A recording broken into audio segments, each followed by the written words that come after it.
السلام علیکم دوستانو، تاسو به د صحابه کرام د سخاوت واقعې ډېرې زیاتې اوریدلي،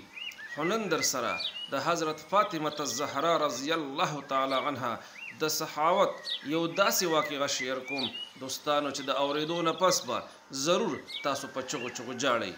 دوستانو مشرانو، بیا دا واقعه حضرت مولانا هاشمی صاحب په یو داسې خوبصورت انداز کې پیش کړې ده دوستانو چې دا مولانا صاحب د داد حقدار دی. دوستانو، الله رب العزت ته داسې ښایسته علما، داسې قابل علما، د داسې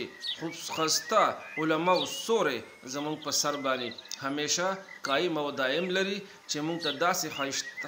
خسته د صحابه کرامو او زمونږ د اسلاف واقعې مونږ ته پیش کوي. نو دوستانو راځئ دا واقعه تاسو سره شیر کوم، تاسو نورو مسلمانانو سره هم شیر کړئ، خپله یې وامرئ او مسلمانانو سره هم شیر کړئ چې زمونږ او ستاسو دپاره او خصوصا د حضرت مولانا هاشمی صاحب دپاره صدقه جاریه وګرځي او زمونږ په آخرت کې د ټولو مسلمانانو په کار راځي. راځئ او دا واقعه واورئ. حدیث مبارک کې راځي یو ځل یو تن راغی نبی علیه الصلاة والسلام لره کلمه وویله، مسلمان شو. دا د بنو سلیم قبیلې کس و، د بنو سلیم قبیلې سړی راغی مسلمان شو. نبی علیه الصلاة والسلام ته تپوس وکړو وایي زما ملګريه دا راته ووایه مالي حالت دې څنګه دی، څه پیسې میسې لري که نه لري؟ هغې کس ورته وویلو د الله پاکه پیغمبره زما د قبیلې 3,000 خلک دي. زما په قبیله کې څومره خلک دي؟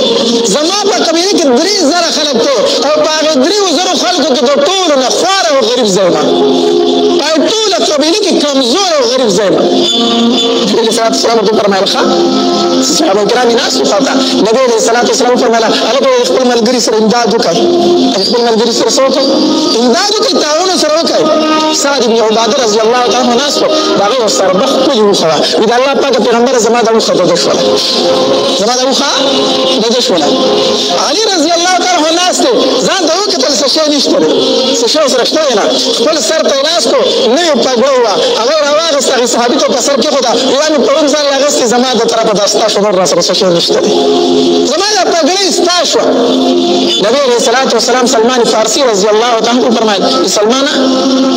ستاسو د ملګري خو سورلۍ مو شوله، پګړۍ مو شوله، خو د لرې نه راغلې څه د خوراک انتظام خو ورله وکړې که زمونږ کره خو کور څه شی نشته دی. لاړ شه وځه د مدینې په کوڅو کې وګرځه، وایي د الله د پاک پیغمبر مېلمه راغلی وګورې خوراک یې ورله څه راکړي. سلمان فارسي رضی الله تعالی عنه چې د مسجد نبوي نه ووتو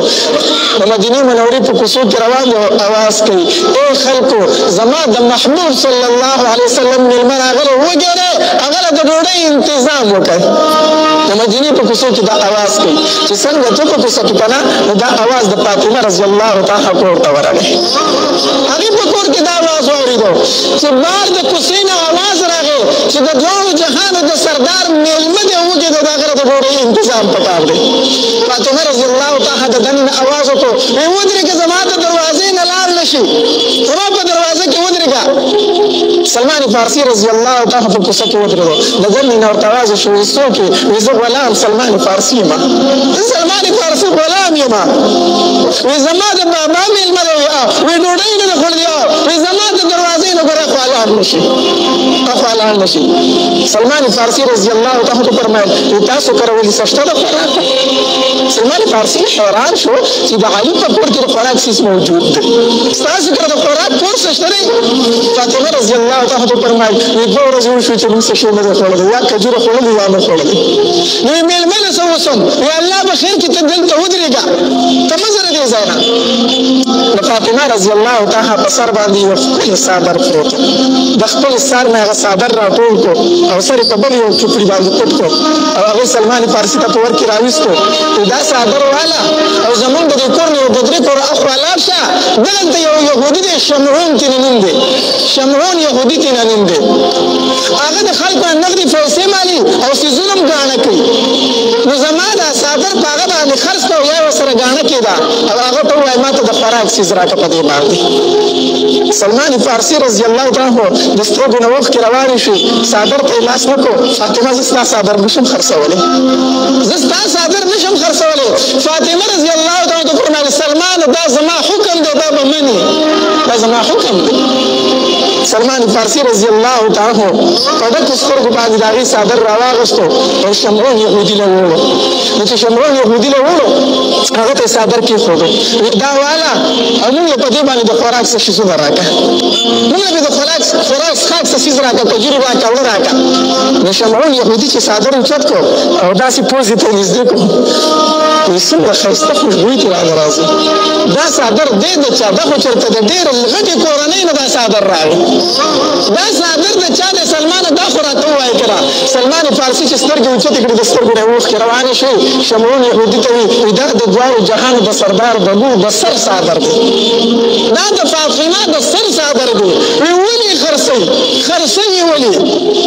وایي خرڅوي ځکه چې د هغې د پلار مېلمه راغلی دی او وږی دی او د هغې په کور کې د خوراک څه شی نشته دی هغه وایي چې شمعون نه دا څادر ورکړه خو د خوراک څه شی کې ماله راوړه شمعون یهودي چغې کړې فاطمه ته وایي چې د شمعون په دوکان کې ستا د څادر قیمت نشته د شمعون یهودي دومره طاقت نشته دی چې د فاطمه د سر څادر واخلي او ما نن سال تورات تلاوت کو چې زه اوس پورې په تیارو کې پروت یم په هغې کې اوله خبره ما له دا راله چې د آخر زمانې د پیغمبر نښه دا ده چې د هغه د خاندان خلک به دومره صحیح وي دومره سخاوت به پکې وي چې په خپله ګېډه باندې به یې ګټې تړلي خو بل ته به ورکړه کوي دا د سید او د نیا پکار دا ده چې ځان ته نیا وایي سید وایي چې په دې کې سخا هم موجود وي دا د نبي علیه صلات وسلام د خاندان صفت ته ګورئ